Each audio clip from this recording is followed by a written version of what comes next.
Hello guys! Hello Leo! Welcome dito sa aking channel, Kapalaran 888 Leo.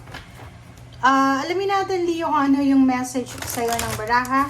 This is general reading, so pwede kang resonate. Gamitin mo ang iyong intuition sa pananood. Okay.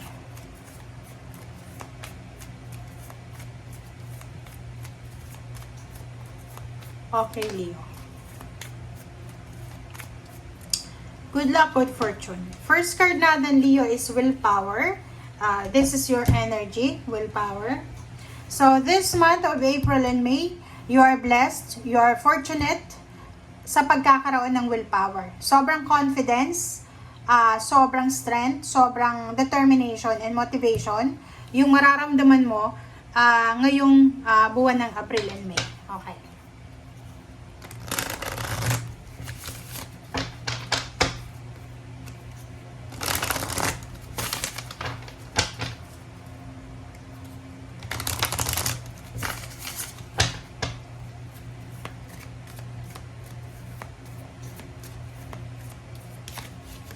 Okay, temptation. Wow.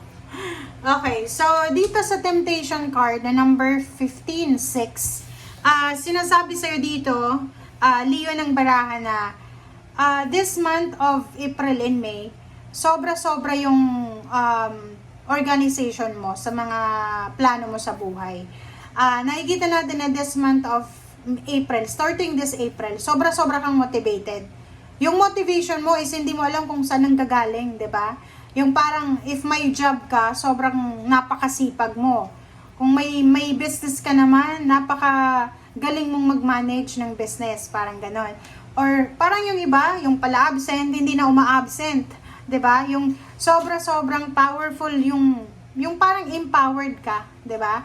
Hindi mo alam kung saan ang gagaling yung strength na to, yung lakas na to, lakas loob, lakas ng pangatawan, lakas ng isip, parang ganun. So, lahat ng temptation na yan, yung temptation na mag-absent, yung parang tamarin, parang ganun, ay mapagtatagumpayan mo yan. Okay? So, huwag kang mag-alala.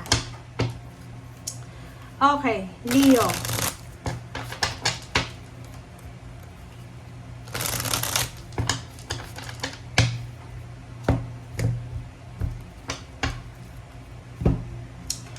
First card natin is the moon.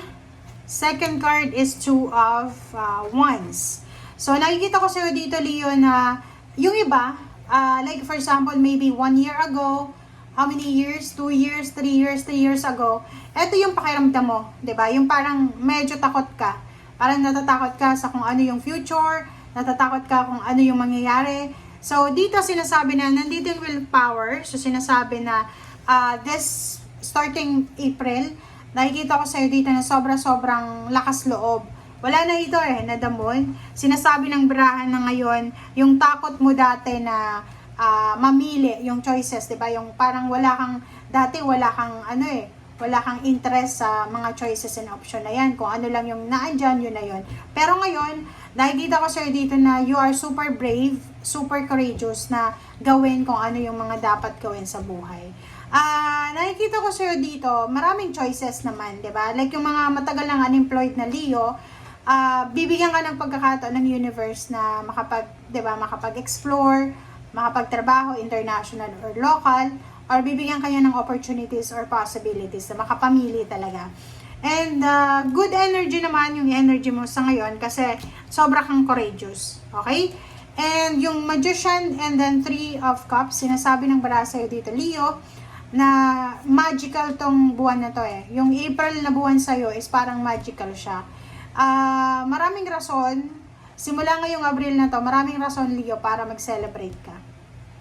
Pwedeng masasabi natin na March. March is one of the luckiest month. March, April, May, June, July, hanggang sa kung saan pa man. Dito sinasabi, maraming milagro ang posibleng darating ngayong Abril na pwedeng magdala sa'yo ng sobrang ligaya, celebration, and happiness. Okay, diba? So, kung makikita mo to, Leo, kung ikaw ay matagal nang namumroblema sa pera, like for example, marami kang problema sa pera, financial problems, or kung ano man yan na problema mo sa pera, dito sinasabi, lalo na yung mga pamilya ha, like isa kayong buong pamilya, ang dami yung utang, ang dami yung unemployed sa pamilya.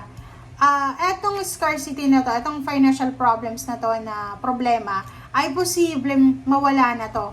Makaka-recover ka dito kasi lahat ng miyembro ng pamilya ay posibleng dadapuan ng swerte.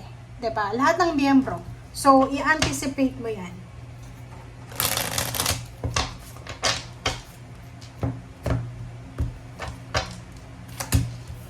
Okay. Okay, so dito naman sa Hierophant and Knight of Wands, nakikita ko sa inyo, Leo, na pwedeng may mag-offer sa inyo ng love life. Yung love life na to na i-offer sa'yo, pwedeng sa online or pwedeng sa physical. And yung love life na to ay pwedeng mauwi sa kasal. Yung iba naman sa inyo dito is isang exciting partnership, collaboration, business collaboration, intimate collaboration, ang posibleng dumating sa'yo. So, nakikita ko sa'yo dito, Leo, yung mga Leong matagal nang naghihintay na magkaroon ng relasyon, mag-asawa, ganyan, ganito, posibleng makatanggap kayo ng proposal. It's either marriage proposal, job proposal, business proposal, or anything na proposal siya. Okay, so, dito naman sa Seven of Pentacles and the Knight of Swords, sinasabi ng baraha, na kung may hinihintay ka ditong pera, like yung bonuses, matagal mo nang trinabaho siya, tapos hindi ka pa nababayaran, sinasabi sa'yo dito na mabilis na darating ito ngayong buwan ng Abril or May. So, if you're waiting for a payments, payouts, bonuses, or bayad sa utang, isang unexpected, napakabilis na pera ang posibleng darating sa'yo. Five of Wands, and then, mag-iingat ka lang, Leo. Okay? Mag-iingat ka, Leo. Okay? Mag-iingat ka, Leo, kasi posibleng sa mga susunod na taon or pwedeng susunod na buwan, ikaw ay posibleng ma-involve ka sa isang away, diskusyon, posibleng ma-involve ka sa isang misunderstanding dahil siguro sa sobrang pagod. Okay? But nakikita ko sa'yo dito, Leo, na walang rason para magalit ka, walang rason para mainis ka. May mga pagkakataon lang na ngayong Abril na to, April and May, siguro nakikita ko na makakaramdam ka lang ng pagod. Siguro sobrang drained and exhausted ka dahil sobrang overtime, pagod na pagod sa trabaho, pagod pa sa pamilya.